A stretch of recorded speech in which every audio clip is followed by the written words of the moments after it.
My name is Randy Howell, and you're listening to the Faith and Fishing Podcast.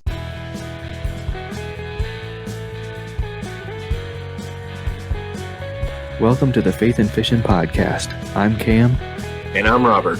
In every episode, we're bringing you faith stories and fishing memories from some amazing members of the fishing community. So join us as we shed a positive light on all things faith and fishing.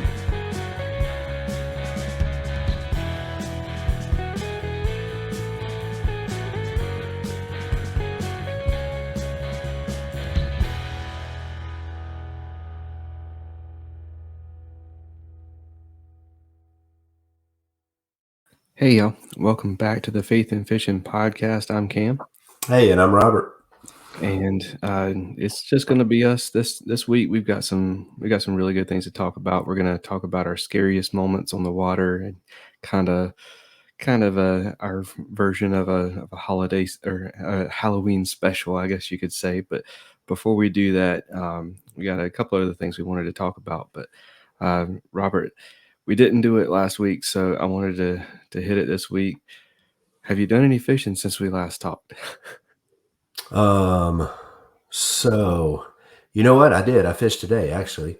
And Nice. I went over to the work pond, and on the first cast on a wacky rig, I got it back to the edge. Of course, I was bank fishing, so I'm reeling it back towards the the growth on the edge. And about the time I was about to lift the wacky worm out, a nice, probably 3.5 pound bass came and took a swipe at it, and he got my wacky worm, but no hook. But I mean, it was 3 feet from me, and the water right now over there is pretty clear. And, the old wives' tale of the first cast deal held true, and I didn't get another bite the whole time I was over there. So next time, I'm not really a big believer in that. So I never do like the fake one cast, because, I mean, does that really work? A lot of people are like, oh, let me get this first cast out of the way. And they just dip it in by the boat or wherever you're at and dip it back out and then cast. And they think that's cast 2. But really, I think that second one is really your first one, because you're not really fooling anybody with the dipping it in the water type deal. So, but besides that's all I've done. What about you? No. I said that more as a joke. I forgot about the work pond there for a second, because we just finished up our episode with Sean Lavery like 2 nights ago, I think it was. Yeah. So we ran a little late last week in recording, so we're still in the same boat that we were last week for the most part. It's interesting that you brought that up. That would be a good topic for us to cover sometime. Is fishing superstitions. Right. Yeah. I mean, the whole banana thing gets me too, because, I mean, I love bananas, and, but I mean, I don't take them on the boat or on my kayak, but like I have them in my truck and I eat them before most of the time. Like, especially if I'm camping, I'll take 2 or 3 bananas and have them for breakfast just because it's easy. But I mean, does that really count? You know what I mean? I mean, is that really giving you some bad boat? Right. Exactly. I mean, it's in you, and you're it's in you, right? That was my thought too. Like, so who knows? I mean, maybe that's the whole key of why I suck at fishing, is because I'm eating bananas before. Yeah, that would be a good episode for us to do, because I have a lot to say about it, and we want to take this episode in a whole different direction. So I won't go too crazy into it. Before we get too far into things, I wanted to give a couple of shout outs first. Whenever in late August, I went to Washington, D.C. with my family, and I really didn't pay much attention to podcasts or anything while I was there. And I tried to get caught up on podcasts whenever I got back, but I missed one. And I don't know how this slipped under my belt or under my nose. It just completely caught me off guard last week on the podcast whenever Robert said that he did an episode with Armando. I don't know if he said it on air or afterwards, but go check out. It aired on August 28th. Bass Kayak and Beers, the real life segment, with our very own Robert Randolph, talking about kayak fishing spotlight. And they did a really cool episode of kind of buy or sell on different ideas in kayak fishing, and kind of different hot topics at the time. So definitely go check that out. And I just got finished with the episode today. I'm going to share it on social media this week sometime. I didn't want to do it on the same day as like we did the social media for our episode. I didn't want it to get I didn't want one to fight with the other, but yeah, so y'all go check that out. It was a really awesome episode. Robert did us proud. Yeah, it was good. I enjoyed that, and it's good to be on the other side answering some questions. And I listened to Armando's and Dan's podcast, and try to catch those every week. I do miss them now too, that I'm not mowing as much grass, but and I even have got back into some of the paddle and fin. Of course, those guys are kind of splintered off from where they were a couple years ago, and a few of them went different directions. Armando, Dan, and then some other guys doing their own things now. But really, people don't realize, and this is not to toot our own horns. It's kind of a thank you to everybody else that kind of does or what we do in their own ways, and whether that's podcasting or even Instagram, and especially YouTube with all the editing that goes into those videos. And the average person who is probably consuming these has no idea of the back end work that it takes, to keep things like that going. And there's just the commitment of, the weekly time commitment to get that done. And so hats off to all those guys and gals that are putting content out, because it definitely, I do watch regular TV every once in a while. If it's most of the time, it'll be a sporting event, or me and my wife like to watch Yellowstone. We'll watch that if a new one comes out. But other than those two things, I'm pretty much, I'll pull something up on YouTube, and it's not always fishing content. I like other stuff that's on there too, but you can kind of pick and choose what you want to watch. If you want to watch somebody treasure hunting, man, there's endless hours of it. If you want to, I've got into a few channels of kayak camping, and these people that are doing like 15, 20-mile runs and maybe camping for 3 or 4 days and doing 7 to 8 miles a day, and then, camping. And that's a pretty cool avenue. And those guys and girls get lots and lots of views. A lot of people interested in outdoor survival stuff. And I think last year I got on a kick of these people that go into Alaska and they build a lean-to or something and spend a week, living off the land or survival stuff. I mean, there's all kinds of stuff out there. So, I enjoyed that podcast, and I'm just glad people are, glad we have the technology that we have, and we can kind of dial up whatever we want to watch or listen to. It's pretty cool time to be alive. Absolutely.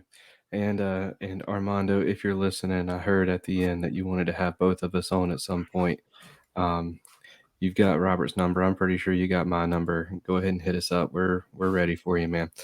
But yeah, I also wanted to give a shout out to, and I hope I'm not going to butcher this name, but I probably am, Darren Naday from Iowa. So I haven't really said anything about it on the podcast, but a few months ago, Spotify for podcasters, which is the platform that I use to get the episodes posted, is they added this like interactions section to the podcast, and you can do a poll or you can do just open-ended questions. And I didn't really say anything about it. I just started doing it, and just to kind of see if anything came out of it. Well, on our episode with Christine Fisher, I asked, "Where is home to you?" And Darren today answered with Iowa. So thank you for listening, Darren, and appreciate you interacting with us, brother. So yeah, if y'all uh, are just want to kind of give your thoughts or feedback, that's one way to do it. You can also, do that on social media. We don't really plug our social media very often on the podcast, but you can do that. I guess we do because it's in the Mr. B ad. But Yeah. It's but probably down on the show notes too, but you can find us if you just go on Instagram, type in Robert Randolph, Cam Steele, it will come up. Or Faith any Fishn. combination of faith and Yeah. or fishing, you can probably find us too. So anyways, shout out to Darren for that. We do try to focus more on positive stuff, and we kind of get caught up in the negativity and the gossip sometimes. But I came across this article today. I mean, it's also from late August, so I mean, it's not new news or anything. But I wanted to give a shout out to this kid, 14-year-old kid named Connor Halsa, from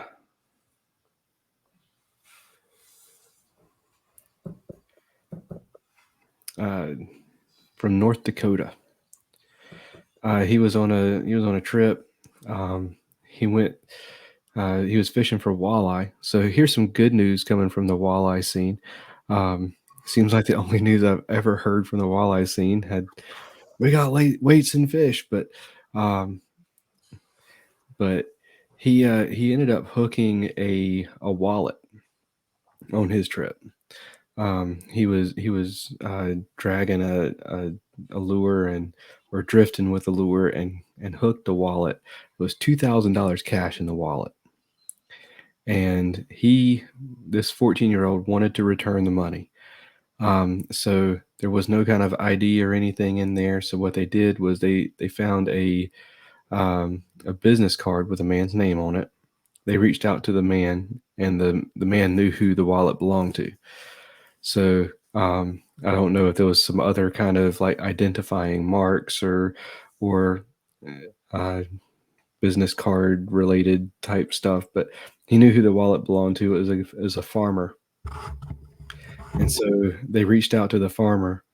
The farmer tried to give them the money from the wallet as a reward just for being the kind of people that they are. They wouldn't do it, so he took them out to lunch and gave them like a customized cooler. But that's just a cool story. The wallet had been in the water for about a year. Oh my gosh. That's crazy. And so the money was still in decent shape, apparently, because they were able to count it. But what gets me is that business card, they were still able to get some information off of it. That is a quality business card. Yeah, no doubt. Yeah, that's crazy. I mean, that is a good story. And I mean, since we really didn't even plan about talking about good stories, but since we're talking about good stories, I just read something. It was maybe a couple hours ago. I'm pretty sure it was on Facebook, but I know she cross posts most of her posts, so I'm sure it's on Instagram too. And it's not just a post, but it's a video of an interaction that Christine Fisher, who we had on the show a couple of weeks ago, is an interaction with her while I think it was from the Susquehanna tournament. I may be wrong about that because I didn't really investigate where it was at. And maybe now after thinking about it, maybe it's not at the Susquehanna because it was a boat, and you don't see very many boats when you're on the Susky. So it was a different lake. But anyway, she's catching smallmouth, and a boat pulls up, and she very politely, is just having a conversation. It was like, yeah, I'm fishing right here, and she says it way more eloquently than I can, but she basically says, your boat's right where I'm fishing and the fish are right under it. And you're probably going to scare them off by being there. And the guy is already trolling and has conversation, a little bit more conversation, but the whole time he's keeping on moving. He moves on off and does that. But her approach to that whole situation was not negative. And if it were me and I was in a tournament, I probably would have approached that with like, "Hey, dude, what are you doing? Can't you see I'm fishing here?" or something like that, which would have started that whole interaction off way differently than the way that she approached it. And it's just good to see people highlighting some stuff like that. And I made a comment on there. I was like, "Hey, what a great approach, and even better on you for posting this," because a lot of times all we see is the lady running out on the dock. "You can't fish here. This is my dock. You're going to hit my boat." And angler confrontation with another boat because they're on the same spot. People want to get those clicks in, but if more people posted stuff like that in the right way to interact with people, and more times than not, I would say interactions like that are going on, maybe not 100 to 1, but more times than not, if you have communication skills, you can get a positive interaction and get things resolved without a lot of the stuff that we see. And that stuff that we see and click on and like to watch, and I get sucked into it too. But that's not what's happening most of the time. So I thought that was really cool that she's kind of spotlighted that and posted that video, and said that she had emailed the guy and the guy had emailed her, and after this is afterwards, he kind of looked her up to see, I guess, who she was. And so not only probably got a new follower or new subscriber for her, or somebody to communicate with about whatever lake she's with, because the guy was obviously pulling up on the same fish that she was already on, so he probably knows a little bit what he's doing anyway.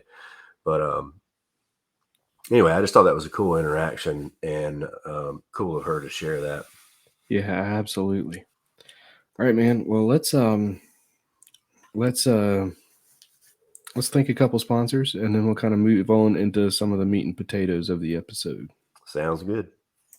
Mr. B Lure Company is making high-quality handcrafted lures and has been for 30 years right here in the U.S. Using all-metal components, owner and gamakatsu hooks, and silicone or frog hair skirts, Mr. B is pumping out some awesome spinner baits, jigs, buzz baits, underspins, and more, including some of the most unique bladed jigs on the market. To fill up your tackle box, go to MrBLureCompany.com, that's MRBLureCompany.com, and use promo code faithnfishnpod1x10 at checkout to save 10% on your first order. That's faith the letter N, fish the letter N, POD, so Faith and Fishing Pod, just like our Instagram handle, 1x10.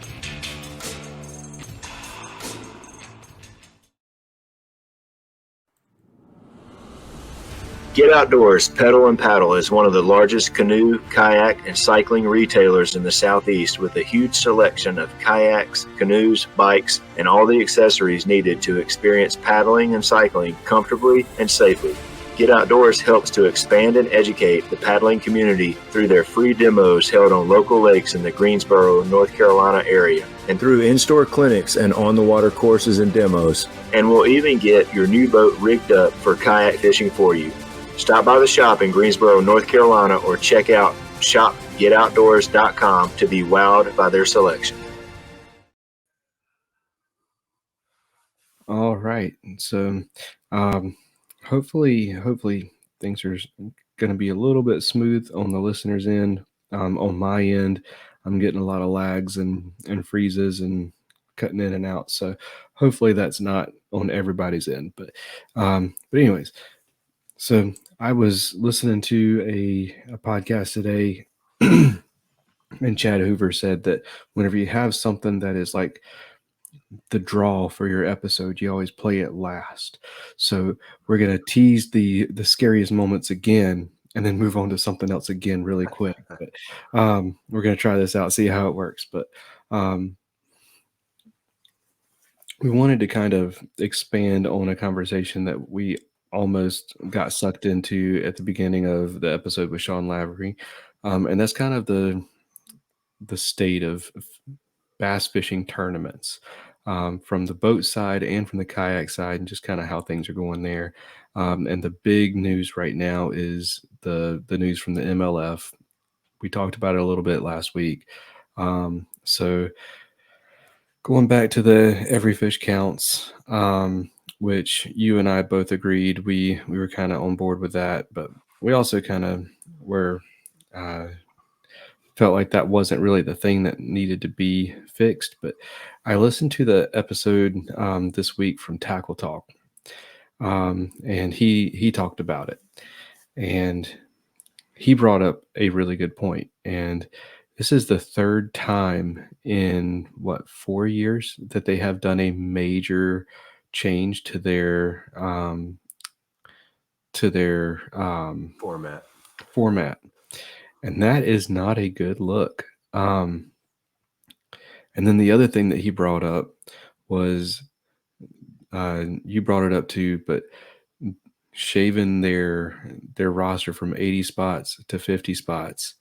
So and kind of the, like, you pull all of these anglers away from Bassmaster with all of these promises, and then 4 years later, 5 years later, you fire half of them. And MLF is just doing a lot of things here lately that just, I don't know that they are going to be able to compete with the NPFL, because Bassmaster is the elite. They have proven that. They lost every single all-star they had almost and in one season, and were still the top dog that season. So Bassmaster is top dog, but NPFL is kind of coming up, and they are doing a lot of things right. And I'm starting to get to the point where I don't really see a future for MLF for much longer, man. If they keep operating the way that they are now, I totally agree. But they will continue to be successful until they start losing some top names. If they were to lose Wheeler or Connell, and it's not because, well, I mean, Wheeler wins a ton, Connell wins his fair share, but both of those guys are entertaining, especially Connell. Like, I could sit there and watch him fish and talk all day long, because I think he's a character. And, I watch both of their YouTube channels, probably Connell's more than Wheeler's, but I used to watch Wheeler's a lot too. And I would watch their footage of the same tournament, and, the footage of the stuff that they're doing at the house from different viewpoints. I don't know. I've said that on here before. I like to see those different viewpoints from different people putting out videos of the same thing. I don't know.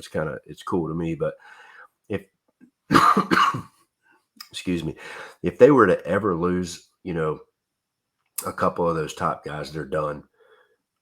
There's no doubt. Another thing is, in years past, they've done a lot of things that have, like, directly competed with Bassmaster. Like, they'll put a tournament on the same lake within that time frame that you can't fish both.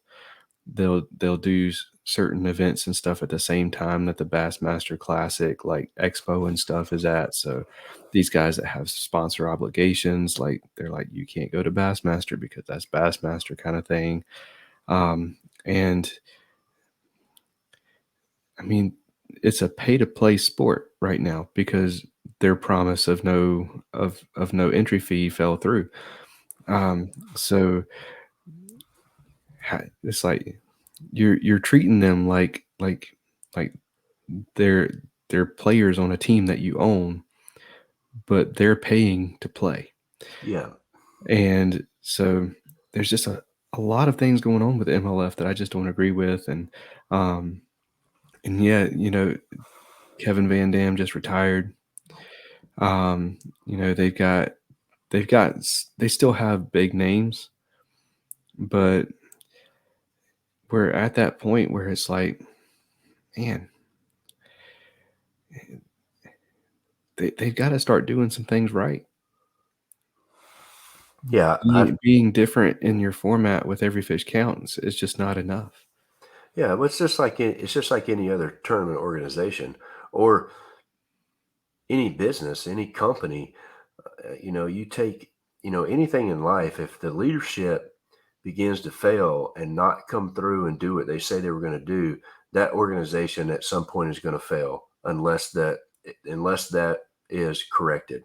So if you don't follow through, or you keep making changes, or the things that they're doing and changing the format every time, at some point it's people are going to lose trust in that whole system and lose trust in the leadership, and then people start leaving. Now, some people saw that the first year. Some people are like, oh, wait a minute, this dude is not going to be doing what he said he was going to be doing. And people started going back and requalifying through the elites. And you're going to see some people switch over to the NPFL, and I'm glad for it.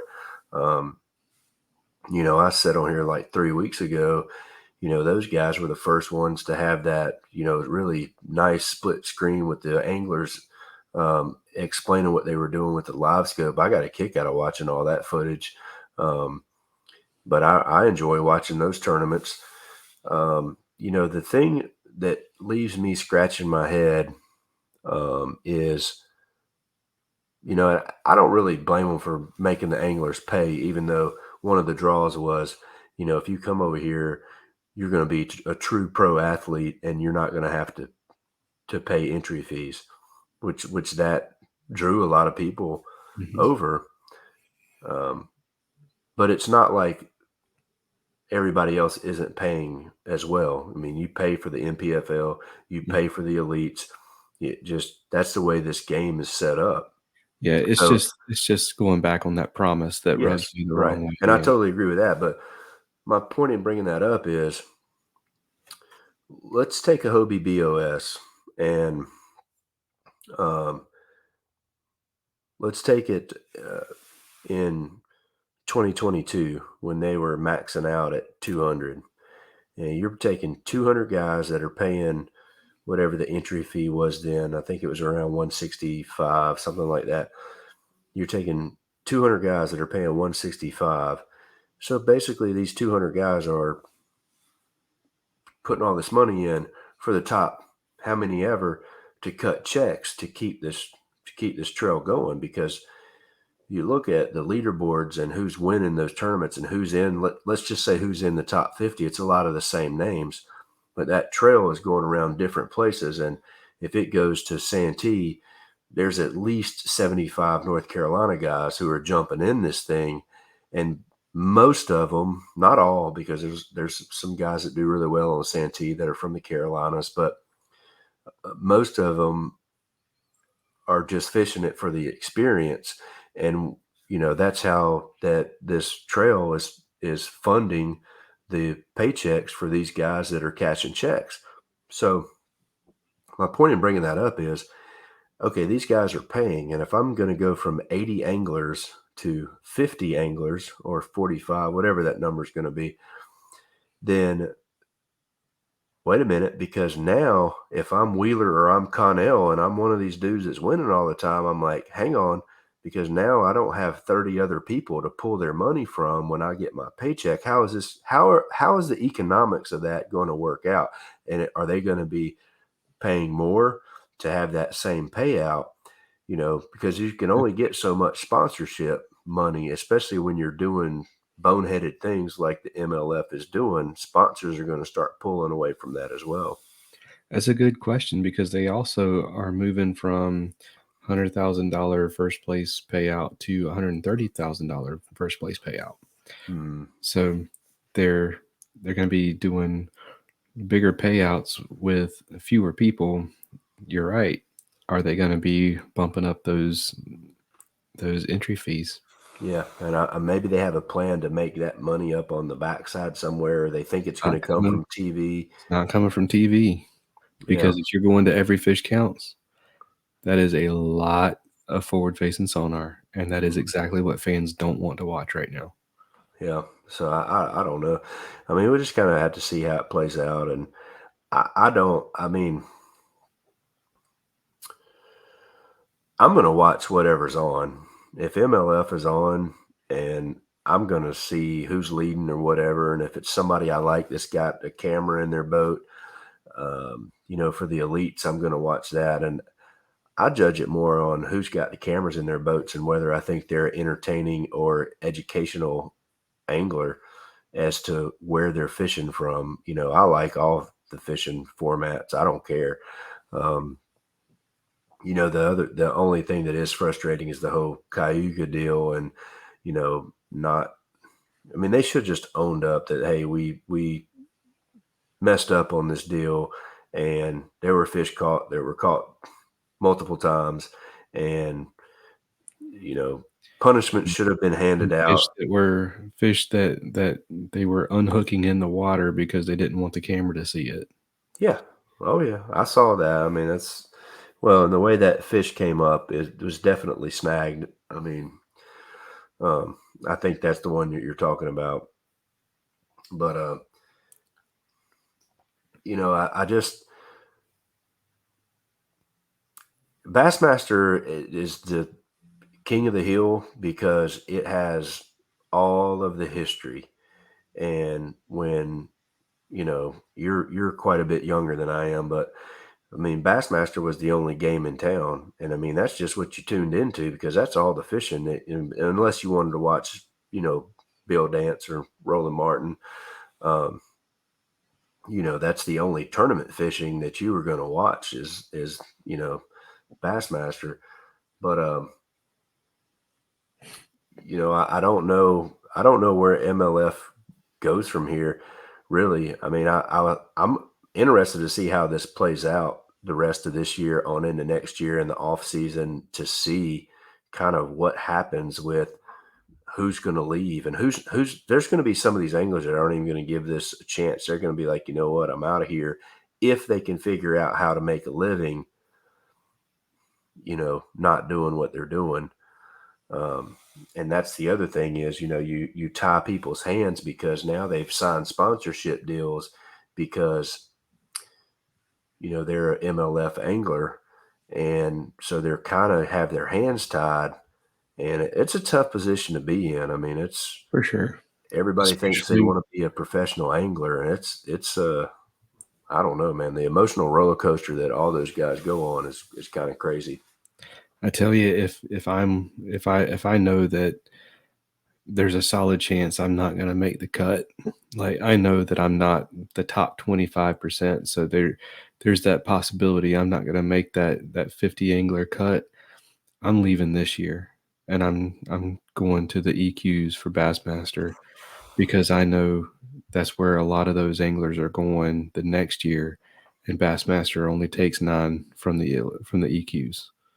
Well, if you can afford to do that. If you can afford to do it. Yeah, I mean, you may be stuck because you've already signed sponsorship deals until that contract runs out. You may just have to suck it up and fish it, even if you know you're not going to make it. And then, let your sponsors know that, hey, this is what I'm doing. You'll have some people that stay, some people that jump ship as far as sponsorship wise. But, everybody that's fishing a pro circuit has sacrificed a ton to get there. And unfortunately, some of those guys are going to have to repeat that painful process. And they sacrifice a ton just to stay there.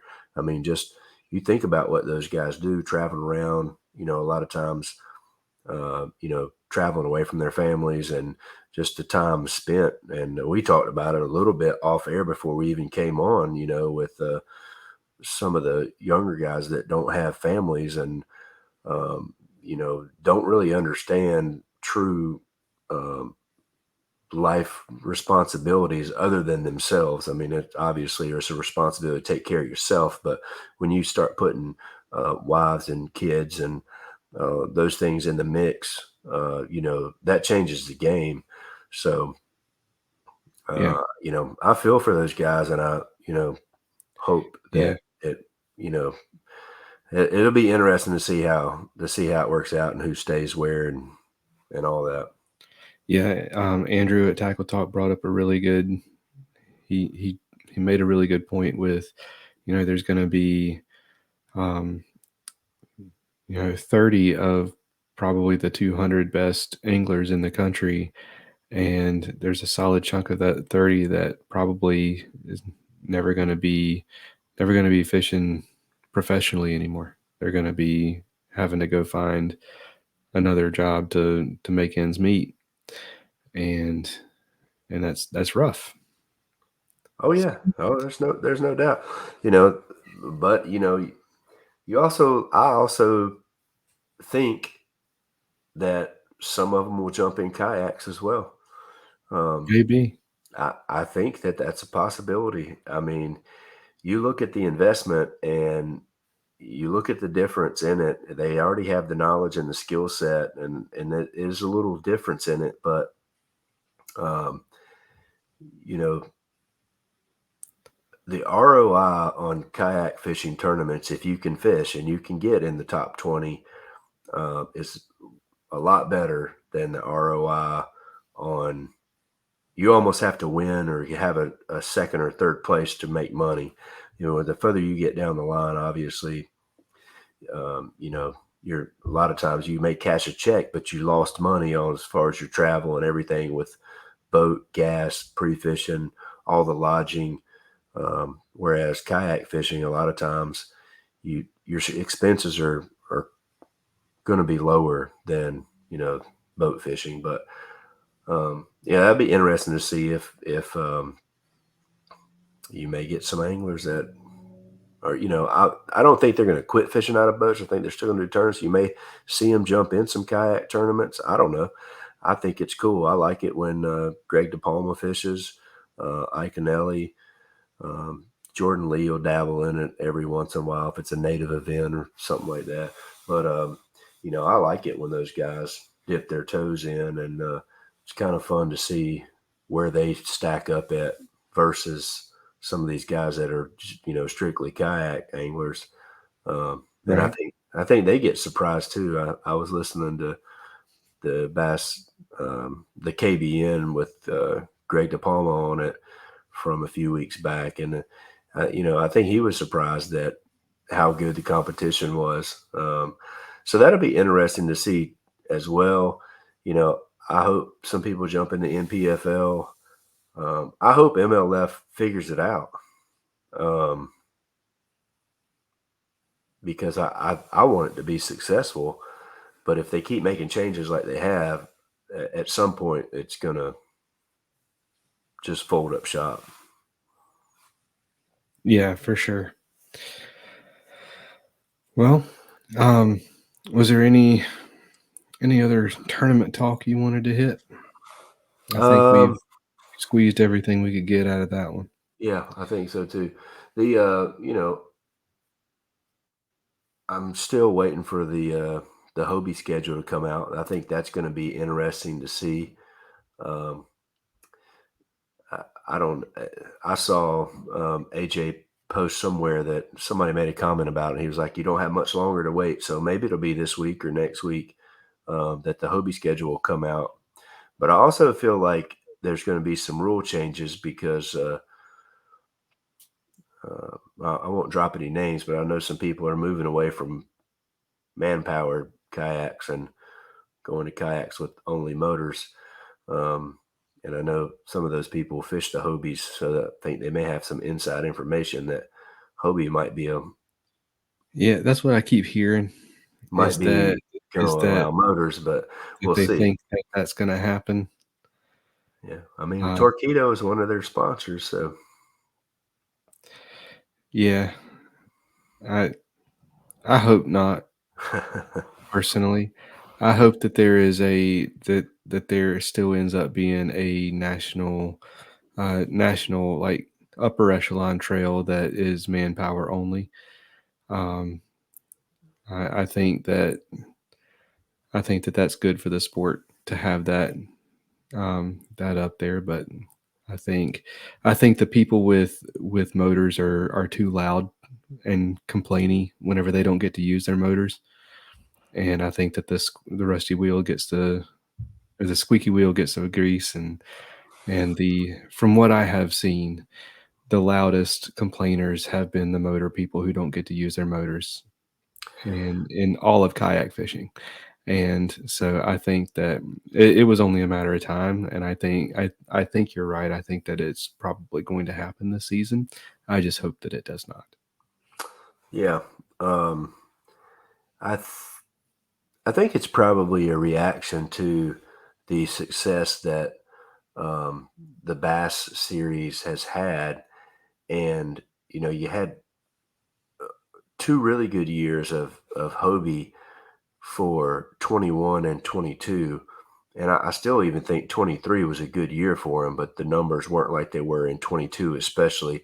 And I haven't compared, but that'd be interesting to me to see how 23 matched up with 21, to see if maybe that was maybe the same participation level in those 2 years. But 22 just hit right after COVID, and a lot of people had gotten into kayak fishing, and that's the year that I fished 3 of them, and I just wanted to see what all the hype was, and I had a really good time and figured out really quickly that I was some of those people that I was talking about earlier, that I was donating my money to, the top 20, basically because I'm not good enough to cash a check in those. And I'm still not, because I just don't have the time to spend on the water like these other um, anglers do. And, the best finish was Toledo Bend. And I actually did have 3 days to pre-fish. I actually found fish, and did fairly decent. But the other ones that I went to, um, Santee, I think I pre-fished for a day, never really found anything. And then the Susquehanna, same thing. I think I pre-fished for a day, never really found anything. You almost have to have 3 days of pre-fishing to compete. But, with the success they had in 22 and then going into 23, seeing the numbers drop, seeing the bass numbers go up, I think that they're going to, if they do allow motors, this is probably part of the reason why, is they're like, oh, well, motors is that's causing more people to go over to bass, and that's not it. In my opinion, that's not what's making people go over to bass. In my opinion, it's the same as MLF and the Elites and the Bassmaster Classic. The Bassmaster Classic has all the history. It is a bass media machine, and that's the same way for the kayak series. Is people want to, especially in the plus 40 guys, or maybe even the mid 30 guys, that's all they grew up with was Bassmaster and Bass, and seeing the logo and seeing everybody walk across the stage and the trucks pulling in, and it's such a big show that everybody wants to be a part of that. And I think the draw to that and the whole media aspect and the exposure that BASS can give people is why people are going to that. I mean, I was sitting here the last 2 weeks trying to figure out what state can I drive to fish their championship, so I can still have a shot to go fish in uh, Texas or Oklahoma. I can't remember where it is. It's either Texas or Oklahoma, but It's Oklahoma. yeah. So I'm still trying to figure out how to qualify from Virginia or South Carolina, but it's on the same weekend as baseball, so I'm not going to do it, even though I would probably not do it anyway. But I'm not. I'm doing that because I want to go to the kayak classic. And to me, it wouldn't matter if they had a motor or didn't have a motor. And I think that's the draw that that's what's drawing people to bass now that it's being run correctly. Because Right. before, that draw was there and people were dipping their toe in, but it was such a poorly run part of bass that all the kayak guys were like, yeah, it is bass, but they're not really paying attention to the kayak guys because they just want to be a boat thing. They're not getting into the kayak. They're not even really giving it a fair shake because they're not putting somebody that's putting the time and effort into that trail. Now, Steve Owens is putting that time and effort into the trail, which in turn is like, okay, now let's go do this because we've been wanting to do it. So I think if the Hobie does do that, it's a reaction to that. And that's probably the wrong reason to allow motors, because even though I'm a motor guy, I'd rather fish with a motor than not fish with a motor. But I went and bought a kayak that has pedals because I wanted to fish the Hobies, which didn't allow motors. So if people want to fish it, it's not going to stop them having a motor or not having a motor. There are very few people not fishing that because they don't allow motors. And, you know, that's a fact. I mean, if you want to fish that, you're going to find a way to fish it. So, Right. Yeah. I think in terms of the numbers and the dip and everything, you had a fantastic point um on Armando's show whenever you were on it. And that's that everybody had to go back to work. oh yeah. And then you said that, and I think Armando's mind was blown, and my mind was too. I was like, dude, he's right. Like, because everybody did the work from home thing for so long, and then went. This year they've started doing more.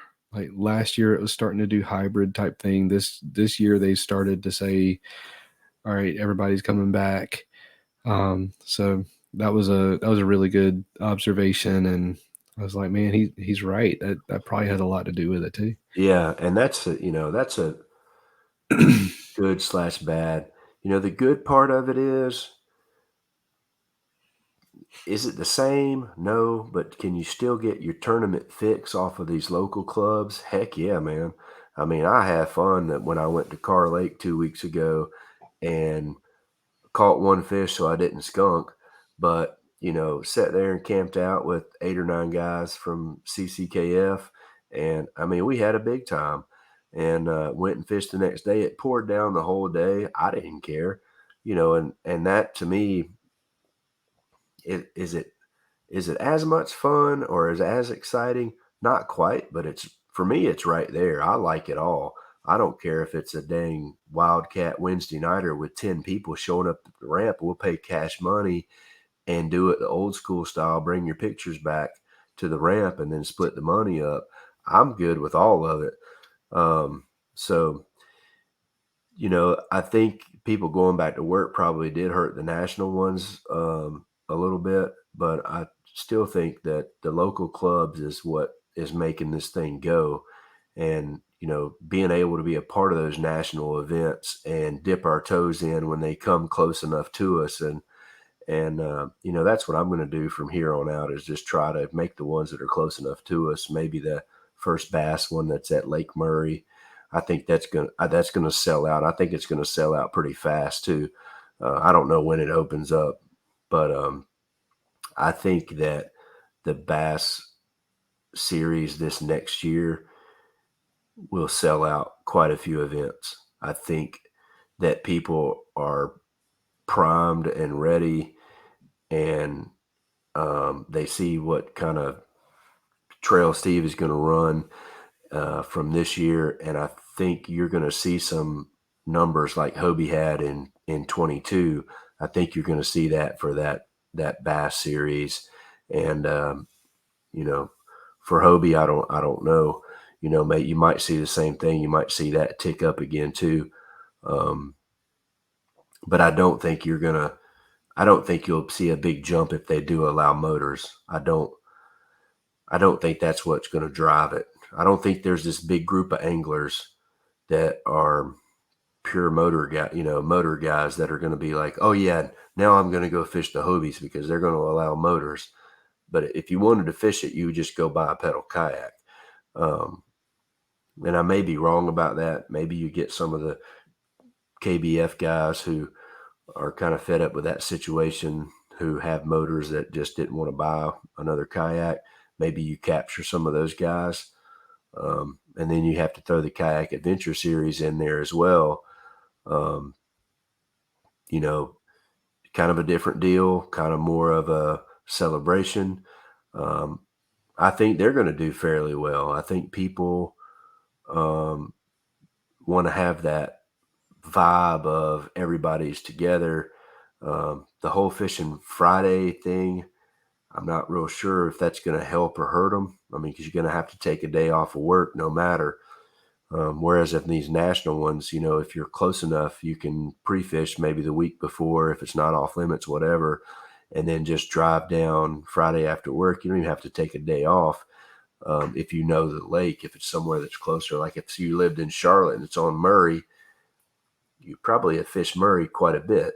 It's not that far of a drive, but it'll be interesting to see this next year, and it'll be interesting to see Hobie's schedule.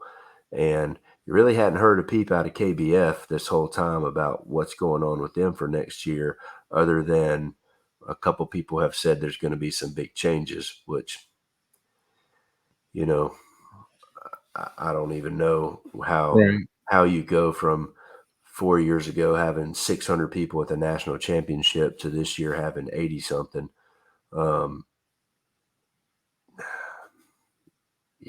And I'll leave that at that.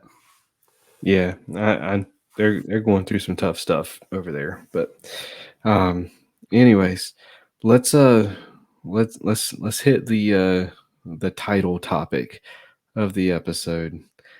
Scariest fishing moments. So this episode I think comes out the day after Halloween. So we'll talk about the times that we got scared on the water. So all right, you want to go first? You want me? How are we doing this? Are we going to do like different categories of scared, or are we going to do? Well, I've got two main ones, and they're both kind of the same. No tarantulas or anything like that. I mean, mine are both kind of the same thing happening, two different lakes, two different times. All right. Well, what's your first one? Okay. I would say the first one was Falls Lake, maybe 2020, and I think it was a CKA, Carolina Kayak Anglers event. Could have been CCKF, I don't remember. But at Falls Lake, I don't remember what ramp I put in at. Started a day, hooked a huge drum that day. And I had just gone back and watched this video like 2 weeks ago just because it popped up on my feed. And that's something funny. I find it's funny on YouTube because my own videos will pop up in my feed because, I have my regular one that's like me and my old email address. But then when I started putting my videos up, I started a different channel. So my videos from my Outdoors to Go pops up on what I used to run my lawn care company. So usually that's what I'm logged into. Anyway, I watched the video and I was like, oh yeah, let's see how crappy my video editing skills were 3 years ago. And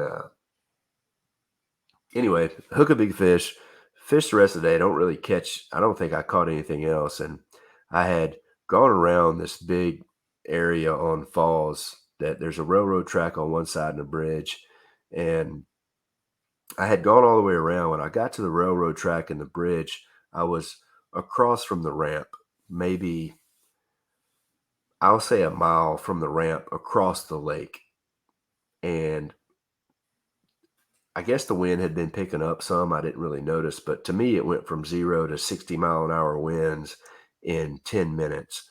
And I'm exaggerating with 60-mile-an-hour winds, but I was still in a sit-in ascend H12, which if you know what an H12 is, it's basically a canoe type kayak with hard covers on the front and the back, and it's a sit-in. It's basically like a small canoe, and there is so much water coming over the front of this kayak when I'm trying to paddle back to the ramp that I thought I was going to sink that day. And I got back and got by a tree line where I was out of the wind and sat there for 20 minutes with, I don't know if I had a sponge in there or it was an extra shirt I had. I had something that I just kept putting in the bottom of the kayak and wringing the water out over the side over and over. And I finally got enough water where I felt like I wasn't going to tip over anymore, and fished the rest of the day. But it was pretty sketchy. And I would say that was probably my second scariest time. So then I'll let you do one and then we'll go back to me. Okay. Yeah, so I've got one that's weather related and two that's wildlife related. So the weather related one, it's Lake Crabtree. It was my first time fishing. Might have been my second time fishing it. It was my second time fishing Jack Snore's catch tournament. And I went out Friday night after work. They were calling for some rain to come through, and I had fished in the rain, and the sun had come out. It was drying up, and it was time to start heading back to the launch because they closed the lake 30 minutes before the park closes. So I had to be off the water by a certain time. So I start heading back, and I get to the point in the creek where I can see the main lake, and there is a wall of water coming towards me. And I was just like,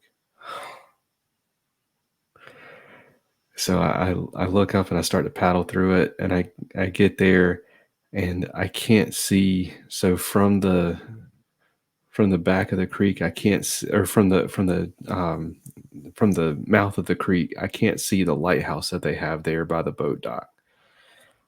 They don't have a light on the lighthouse. That would have been helpful that day. But it's just a big red and white lighthouse looking thing that they have it where they rent the boats and the kayaks for wreck stuff. But so I start going, and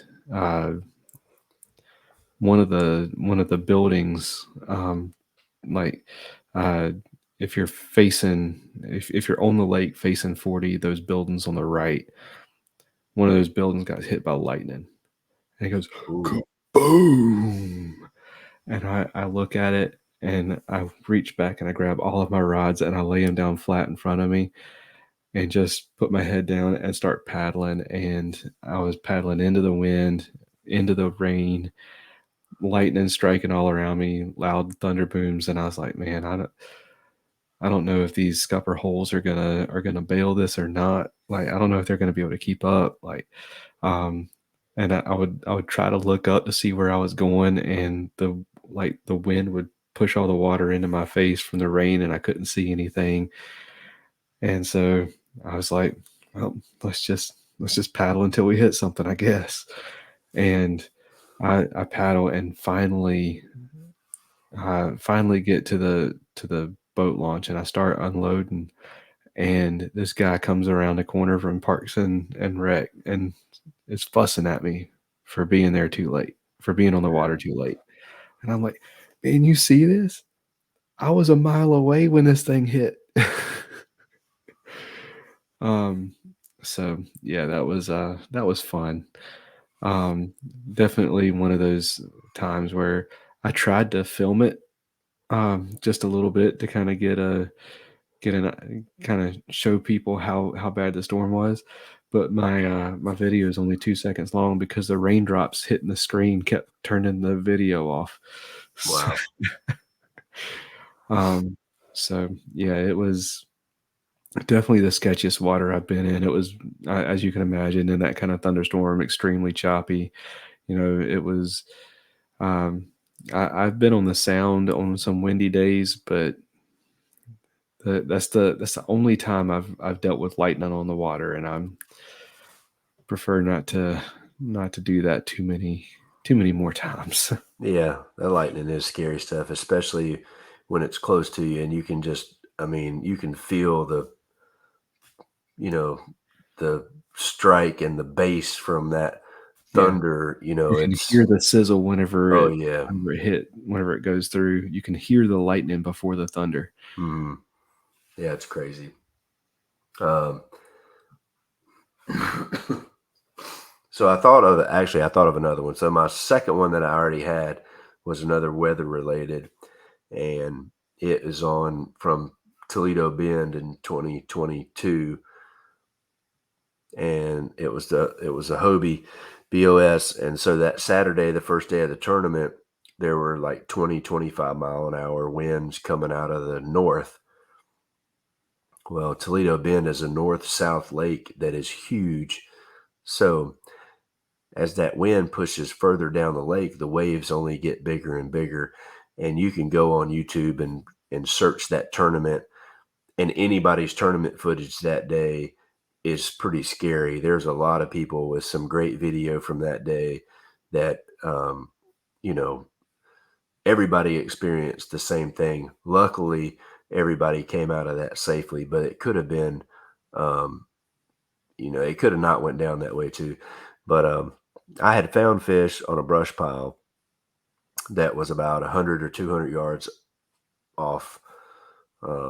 offshore, and I knew the wind was going to be blowing, but I think in the morning it was lighter, and then by 11 o'clock it was supposed to pick up kind of gradually. And so went and fished the brush pile, caught some fish, made another loop, came back around to fish it another time, and the wind had started blowing pretty good. Caught another fish, and I would have to paddle over to this island so I could take my picture and stuff. And so I did that, paddle back to the brush pile. Well, this time when I went to the brush pile, the wind was every time was getting stronger and stronger. And I only had my Bonafide SS 127, so no pedals, no motor. I was strictly paddling. Pre-fishing, I had used my motor to pre-fish, so that did help me, eliminate some water. But on tournament day, no motor. So I would get maybe like 30 or 40 yards from this brush pile, and there was only like one stick sticking up that you could see. And it was tiny stick. So I would get 30 or 40 yards, and the wind would be pushing me so fast, I would be going by. I could only get just a couple of casts, and the wind was blowing so hard, you couldn't paddle and hold on it. You can't paddle and fish. So I was trying to get one cast, let that sink, and then I would flip back to it as I passed back if I didn't catch one. And so I did that, was going past it. I put the rod back in the crate or whatever I had in the rod holder, and I turned and I paddled once to turn the kayak. Well, about the time that I turned the kayak sideways, broadside into the wind, because it was at my back, and when I turned, a big gust of wind came, and it was either my body, because I'm a bigger guy, I think it was my body plus the poles sticking up. When that wind came, my kayak started going over. And luckily, I had enough awareness that I felt it, and I corrected before it got to that point where it was going to go. But, you go back and you watch that video, and you can see the whole thing just go to the side. And corrected it, got back, and at that point, I was done fishing that brush pile for that day. I didn't go, and I even said in the video, I was like, "This is crazy. This is a kayak bass tournament," and I don't remember the temperatures that day, but I think it was the first tournament of the year, so it was probably late February, early March, and the water temperature, I'm sure, was cold. There's a possibility that outcome would not have been good if you'd have tossed your kayak in that situation. So that was a super sketchy, probably not smart decision making on my part, because the other time at Falls Lake, I don't think it was supposed to be windy. This time I knew it was going to be windy, and just that I know there's fish there, and I know I can catch them, and it just at least I was smart enough after that time not to go back out there. Yeah, for sure. That That's rough. But hey, it says a lot about the secondary stability of that bona fide that you were able to Oh feel yeah. yourself going and correct it. Yeah. A lot of the boats that have a really solid primary stability don't have that secondary stability. So once they start, they're gone. So Mhm. um yeah, so my next one, it was one of those that it has a real solid pucker factor, but it wasn't one that I was like afraid for my life or anything.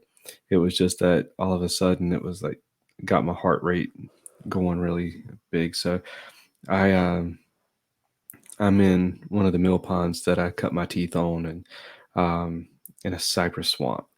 And everything's real quiet in the cypress swamp except for the bugs and the frogs and sometimes the birds. Like it's pretty quiet back there. I had just passed a little John boat.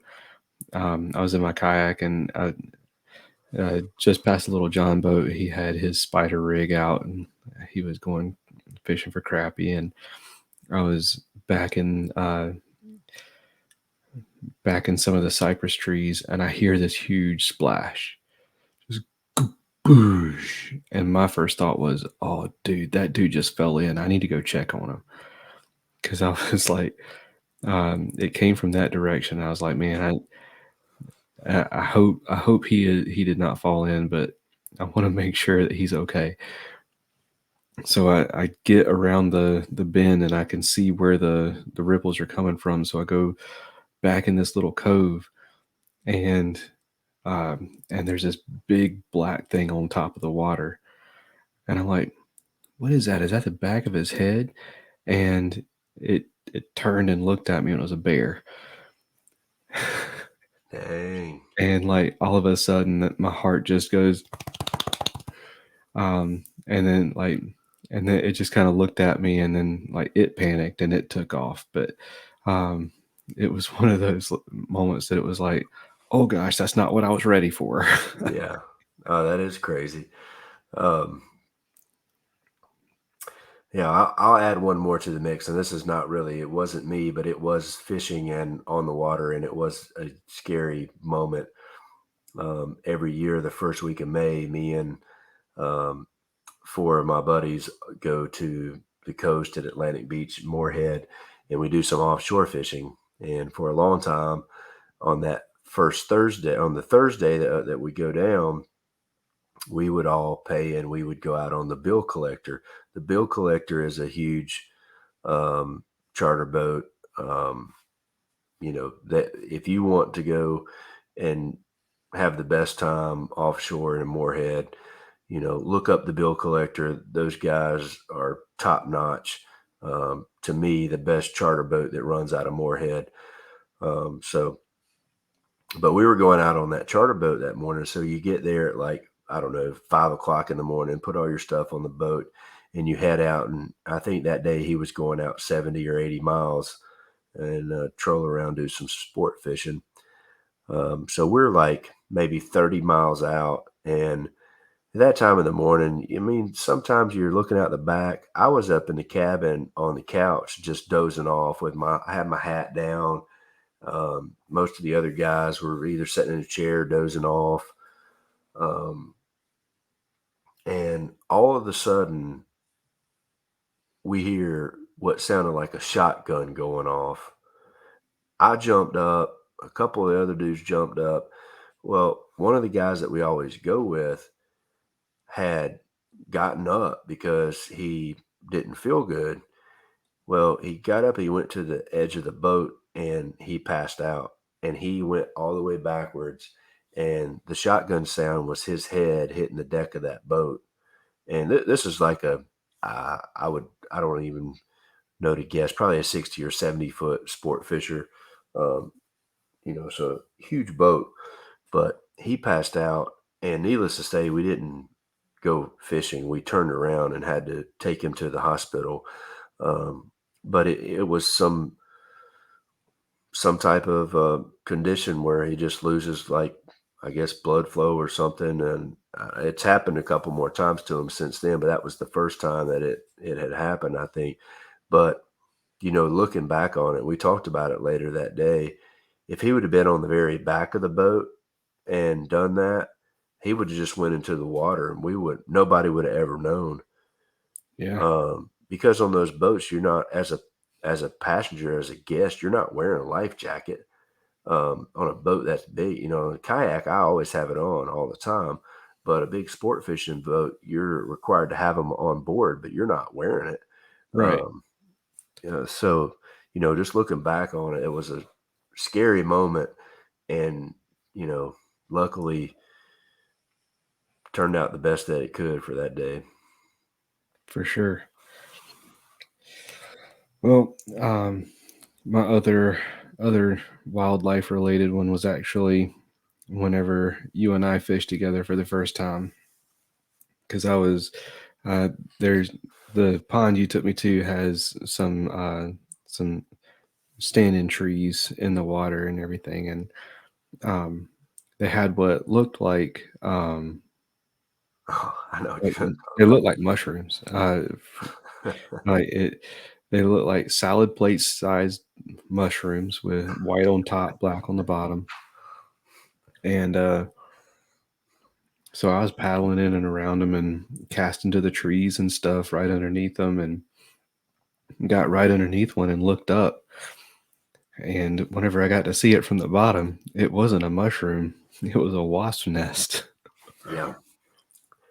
And he's not lying about those wasp nests. Those wasp nests were, they were as big as plates. It's the biggest wasp nest I've ever seen And I'm sitting anywhere. right underneath this thing, and I look up, and I am literally looking at it, hundreds of wasps. Mm-hmm. Like so all the eggs in that thing had hatched into larvae and everything, done their chrysalis and everything, and they had just come out of their chrysalis as full-fledged adult wasps.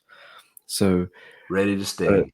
the whole bottom of this thing was black from nothing but wasps, and it was like you said. I mean, it was massive, Oh, and yeah. it was Those things are domed on the huge. bottom. It wasn't flat, like, so they were all this way. And I I I like did a few hard back paddles, and then like got a safe distance, and then took my pictures. But I was like, man, if I had like like raised my paddle the wrong way, or Oh, yeah. flicked the rod the wrong way, and You would have been going into the water to get away from them. man, I wouldn't have wanted to be in the water because I'd have been so swollen. I don't know if I'd have been able to swim. And I Yeah, had my that's life jacket on. I wouldn't have been able to get underneath the water. yeah. Well, luckily we didn't hit those, Um, but I've got some pictures of those wasp nests too. Those are big. um, I mean, goodness gracious, that was another one of those times where it was like, I am glad that it turned out the way it did. I mean, I don't get I don't get bothered by nature very much.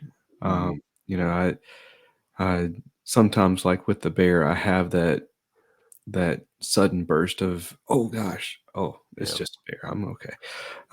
But man, with there are some times where it's like, man, if you hit that the wrong way, or get too close to that, like, that could have ended extremely badly. Yeah. Mhm. Yeah, the bear story reminds me of this. This was not fishing, but we were duck hunting and on the water in a 14-foot aluminum boat with a blind on it. And I've had this happen twice, both times on the Cape Fear River, where we set our boat up, set the blind up, and we're sitting there, whatever, however early I felt like we had to get there that morning to beat somebody else to where I wanted to be. So it was early. We probably had like an hour and a half until daylight. But I'll sit there in the boat and doze back off. And I hear something coming through the woods because I've got the boat backed up to the woods and the blind looking out over where we're going to hunt. I hear something coming through the woods, and a deer jumped in and could have almost jumped in the boat. It had to be like 10 foot from the boat when it jumped into the river to cross the river. And it's happened twice in two different spots on the Cape Fear. And you want to talk about pucker factor. I mean, it scared the crap out of me both times. And I heard the deer coming, but you don't think the thing's about to jump in the water, Right. And it just that huge splash. And there's been several other times where I haven't seen a beaver first. And if I see it first, I know what's coming. I know that tail slap's coming. But there's been times, especially if we're paddling in to duck hunt out of the kayaks, that you don't see the damn beaver until he slaps his tail. And sometimes you are right on that sucker and he just lets it loose and slaps that water with his tail. And that I've gotten scared with that a few times too. Yeah, those guys are loud. Deer, they are not stealthy when they jump in the water. No. I've been around them a few times in the kayak whenever they've gone for a swim, and they are fast in the water. I'm surprised by how fast they can swim with those little tiny hooves they got. But another one that always startles me whenever I sneak up on one is the great blue herons, because they do that pterodactyl scream and. Mm-hmm. And they're super quiet and you don't see them because they camouflage so well until you're right up on them and you're quiet in the kayak. So get right up on one, come around the bend or something, you scare each other. But yeah, man, well, that's our scariest fishing moments. We're going to thank our thanks sponsors, and then we are going to we've only done one commercial break so far, haven't we? You're muted. I said we've been rolling, huh? Have we done more than one? I think we only did one. I don't know. We might have done two. I don't remember, honestly. I think we've done two. Okay, I'm looking at them and I'm like, I think we've only done one. So we're gonna do a four set. And if we doubled up, that'd be all the better. That's right. So we'll see y'all in about 4 minutes. Few things ruin your day on the water as bad as losing gear. But with the retrieval devices for fishing rods, action cams, bow fishing bows, and more from Save Your Outdoors, you don't have to let dropping your stuff ruin your day because you can get it back. The pressure-sensitive filter keeps water from rain and quick dips in the water out, but it lets water in when your gear goes overboard to release a float attached to your gear by 60 feet of line so you can get it back. Go to SaveYourOutdoors.com to learn more and try some for yourself, and use promo code FNFP15 to save 15% on your order. That's SaveYourOutdoors.com and promo code FNFP15.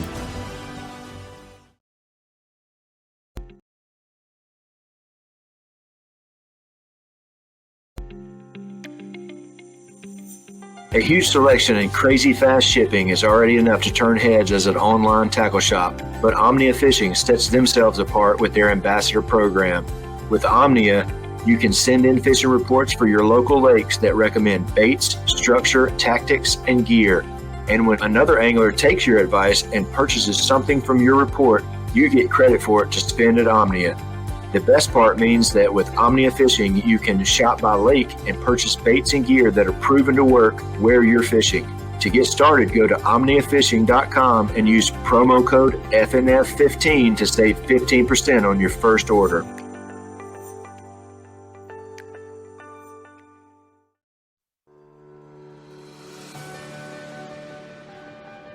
If a fly rod is your weapon of choice, check out Atollas. Their Fly Caddy is the most convenient way to get your favorite flies to the water, or just keep them handy by clipping it to your hat, truck visor, backpack, rod case, or just whatever. You can also bundle it up with flies from independent fly tires that Atollas has teamed up with through their Fly Light project. Choose from bundles specializing in redfish, carp, saltwater, or freshwater. Head over to atollas.co, that's ATOLLAS.co, to get your Fly Caddy today and use promo code faithnfish15 to save 15% on your order. That's faith the letter N, fish the number 15 at checkout for 15% off.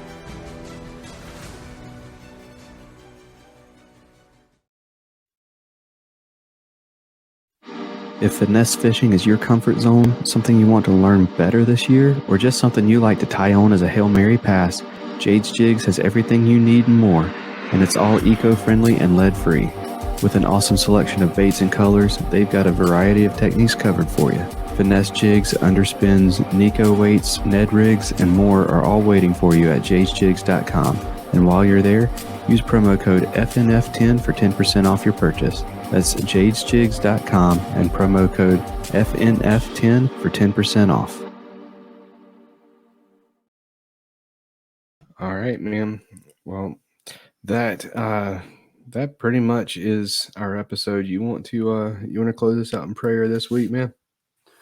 Why don't you do it? Because I am about to have a coughing spell. I can't stop all of a sudden. All right. Sounds good. God, thank you for this podcast and for this opportunity to get together and just kind of talk about you and talk about fishing, kind of share some fun stories and kind of give our 2 cents on how things should be done. God, we thank you for every listener of this podcast, and no matter when it is that they're listening, I pray that you meet them where they are, give them something that they need. And if you can do it through us as we share this podcast, we thank you for that opportunity. We ask that you continue to put on a show in our lives and in this podcast and through those that are listening, and pray that you continue to help Robert and I beat these colds. God, we love you, and it is in Jesus' name we pray. Amen. Amen. All right. Well, that's going to do it for this episode, y'all. Y'all take care, and God bless. Appreciate it. Thank you for listening to the Faith and Fishing podcast. Faith and Fishing is produced and hosted by Cam Steele and Robert Randolph, and is sponsored by Savior Outdoors, Jade's Jigs, Get Outdoors Pedal and Paddle, Mr. B Lure Company, Atollas, and Omnia Fishing. Don't forget to join the Facebook community, follow us on Instagram, and subscribe, rate, and review us on whatever app you're listening on. That's going to do it for this episode. Y'all take care, and God bless.